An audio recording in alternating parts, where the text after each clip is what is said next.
नमस्कार, मैं हूं आपके साथ प्रदीप आजाद। सोचिएगा, कांच पर पारा चढ़ा दो तो आईना बन जाता है। कांच पर पारा चढ़ा दो तो आईना बन जाता है और किसी को आईना दिखा दो तो उसका पारा चढ़ जाता है। और सियासत करने वालों का भी कई बार कुछ ऐसा ही हाल होता है।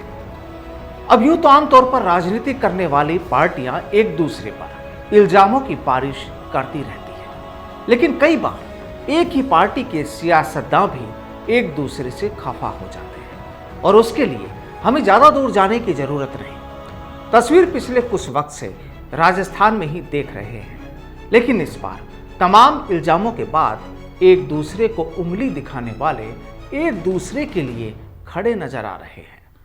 तो क्या समझा जाए कि मौसम बदल रहा है?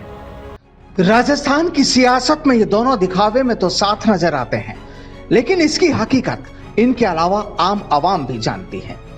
मामले किसी से छुपे भी नहीं। पहले जनाब डिप्टी सीएम और पीसीसी चीफ थे, लेकिन फिर अचानक इनकी सियासी कुंडली के विपरीत ग्रह जाग गए। कुछ लोगों ने साथ निभाने का वायदा किया, लेकिन उन पर सियासी बारिश कुछ इस तरह हुई कि इनकी छतरी में जा बैठे। खैर, कहानी पुरानी हो चुकी है, लेकिन यहाँ जिक्र करना जरूरी था। अब लंबे वक्त से ये और इनके कुछ लोग इसी मांग को लेकर अपनी आवाज उठा रहे हैं कि साहब अब तो कुछ दे दो। ऊपर से भरोसे भी मिलते रहे हैं और हाल ही में बड़े साहब ने इनकी परेशानियों को लेकर बनी एक कमेटी में अपने मन की बात भी की। हो सकता है कि ये भी सोच रहे हों कि चलो अब चुनावों का वक्त है, इनकी तकलीफें कम कर दी जाए, यानी ये समझा जाए कि चलो अब तो दिल पसीजा।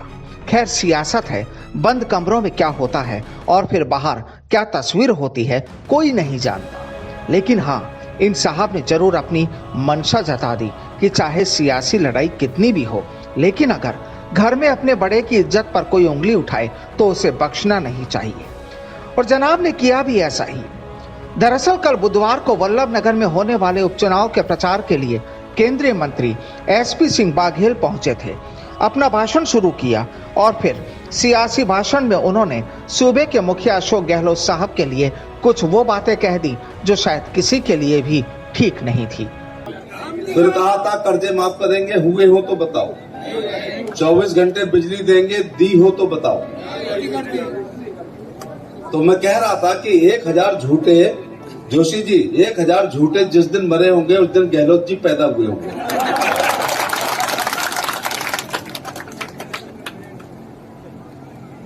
मैं गंभीरता पूर्वक कह रहा हूं कि मैं सनातन हिंदू हूं।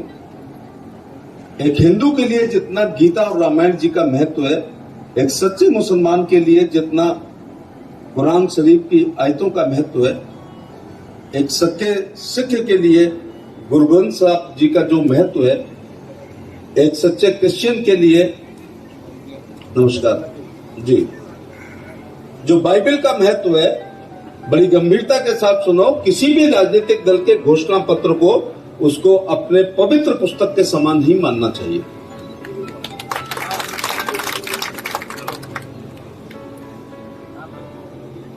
मैं आज उनका नया नाम रख रहा हूं, अशोक गहलोत की जगह घोषणा गहलोत। तो सुना आपने, आखिर गुस्सा किसे नहीं आएगा। अब हाथ वालों ने मंत्री बघेल को जमकर आड़े हाथ लिया और उनकी अमर्यादित भाषा पर कड़ा ऐतराज भी जताया। लेकिन केवल यही नहीं, बल्कि इन साहब को भी जब यह पता लगा कि मंत्री बघेल ने गहलोत साहब के लिए अमर्यादित भाषा का इस्तेमाल किया तो इन्हें भी गुस्सा आ गया। इन्होंने भी अपना बयान जारी किया और केंद्रीय मंत्री को आड़े हाथों ले लिया। जनाब, यही तो अपनापन होता है। अब चाहे दोनों में कुछ भी मतभेद हो, लेकिन यहाँ तो आलोचना करने में ये भी पीछे नहीं रहे। बड़ी बात तो ये कि अब के पीसीसी चीफ डोटासरा साहब ने तो केंद्रीय मंत्री के बिगड़े बोल का पूरा वीडियो ही ट्वीट कर दिया और उन्हें आड़े हाथ भी ले लिया। खैर, बात चल रही थी इन साहब की, तो इन्होंने तो अपनी दरिया दिली दिखा दी। बस साहब, अब इंतजार इन्हें भी है कि काश ये भी आगे बढ़ें और दरिया दिली दिखा दें, क्योंकि कल भी ये चाकसू में इंतजार ही करते रह गए, लेकिन बड़े साहब नहीं आए। हालांकि तस्वीरें लगी थी, लेकिन यहाँ केवल तस्वीरें ही थी। सवाल ये कि दूरी की वजह क्या थी, ये भी तो बताइएगा। खैर, जो भी हो, लेकिन इस बार एक मंच पर ना सही, कम से कम यहां पायलट साहब ने गहलोत साहब के लिए केंद्रीय मंत्री को तो आड़े हाथ लिया ही, लेकिन हां, कहीं यह भी पढ़ा था कि मेरा पानी उतरा देखकर मेरे किनारे घर मत बसा लेना, मैं समंदर हूं, लौटकर वापस जरूर आऊंगा। नमस्कार।